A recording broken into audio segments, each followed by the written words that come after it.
Well, it's that time of year, right, where we start thinking about wishing each other a prosperous new year.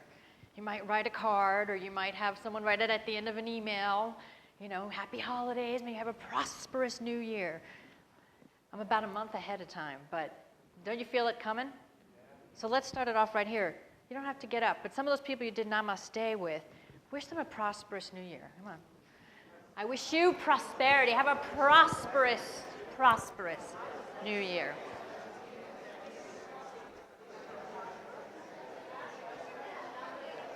Oh, good. Prosperous now. I like that even better.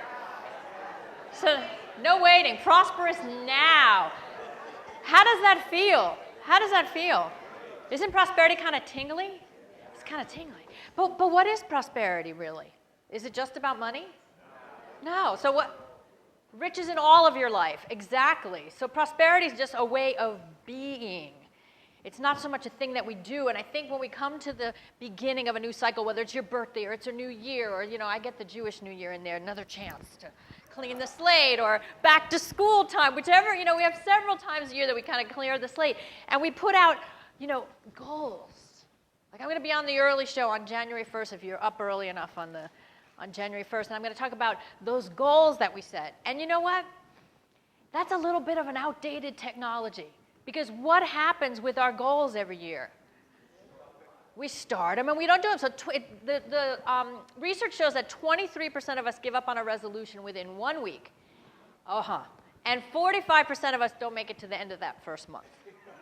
All right, so, and we keep doing this over and over and over. So when I wish you a prosperous now or a prosperous new year, it has nothing to do with setting goals. So what does it have to do with? Let me take a quote from this said new book. And actually, I'm quoting Jean Chatzky, who's a very journalistic money person. This is what she says in one of her books.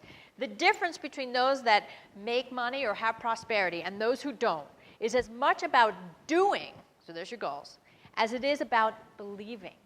It's about making your own luck. Can you make your own luck? Absolutely yes. Absolutely yes.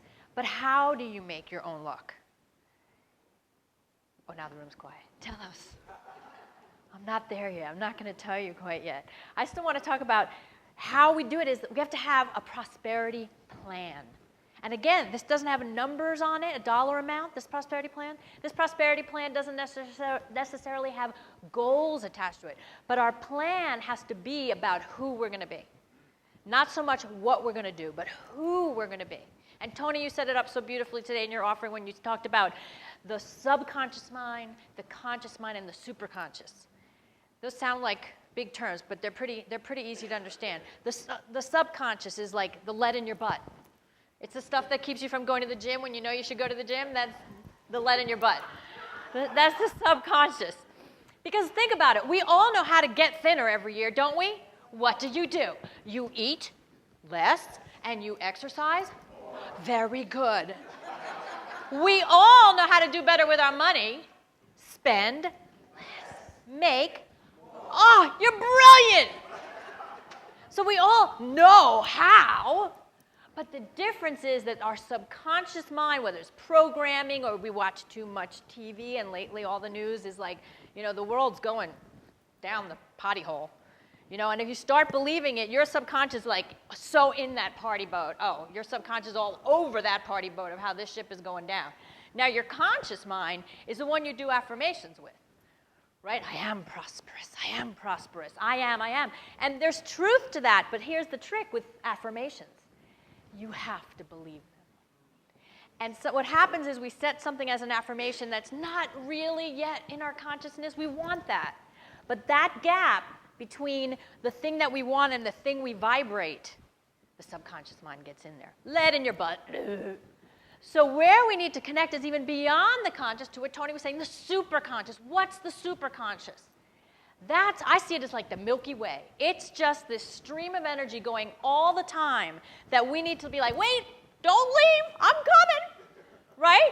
So you can call it the God mind, the higher self, spirit, essence, whatever you want to call it. But it's the goodness that's out there for us to tap into. And the superconscious has a feeling.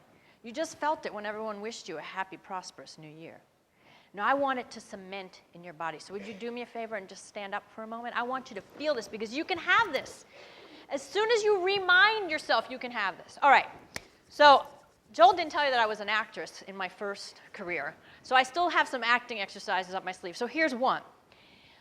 You can all do this. You can all act. In your body, without any verbal cues, show me your most confident, faithful body stance, like you just know.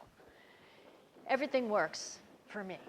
Everything works in my world. Okay, now from here, go to a doubtful, scarcity place like, oh my God, what should I do? It's terrible. I don't see the evidence that I want in my life. We all had to get a little crooked. Little crookedness going on. Back to that confident, faithful place that you are open and you know. Put your hands. There you go. All right, so from here, try to not move a muscle, not a hair, and go to that doubtful, anxious place. Can you? No. You've just learned something you can use at any moment. You need to make a scary phone call, stand up. You need to be talking about what you're creating in your world, stand up. And now you can sit down, thank you. But I want you to feel that is tapping the superconscious. That is tapping what is available to you every day. Like I said, the Milky Way, it's the bus. It's always going, and you just need to grab it. That's prosperity consciousness, is being in your superconscious. And it doesn't look like what we do in normal everyday life. Because in normal everyday life, someone wants to say to you, no, you can't. Right? I want to become a coach, Mom. Yeah? Well, first you were an actor and you didn't make any money. Now you're going to do this thing no one's ever heard of? Right? That's a direct quote.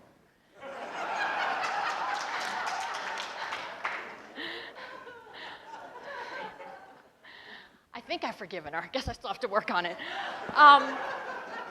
But what I'm saying is there's always going to be people that want to pull you off the superconscious highway. They want to bring you back down to either consciousness or subconsciousness because we know it. Maybe we have an agreement with our subconscious. Yes, nothing works out for me, I know that. I have that agreement maybe with my subconscious. Or that I'm not good enough. And we look for that evidence in the world, like, oh, there's another place to believe that I'm not good enough. There's another place to believe that, yeah, have all your nice thinking, but it's not going to happen for me because it never happens for me. Right? There's all those places that want to bring us down. So how do we live in that confident body stance, in that prosperity place, that prosperity consciousness? We have to shift.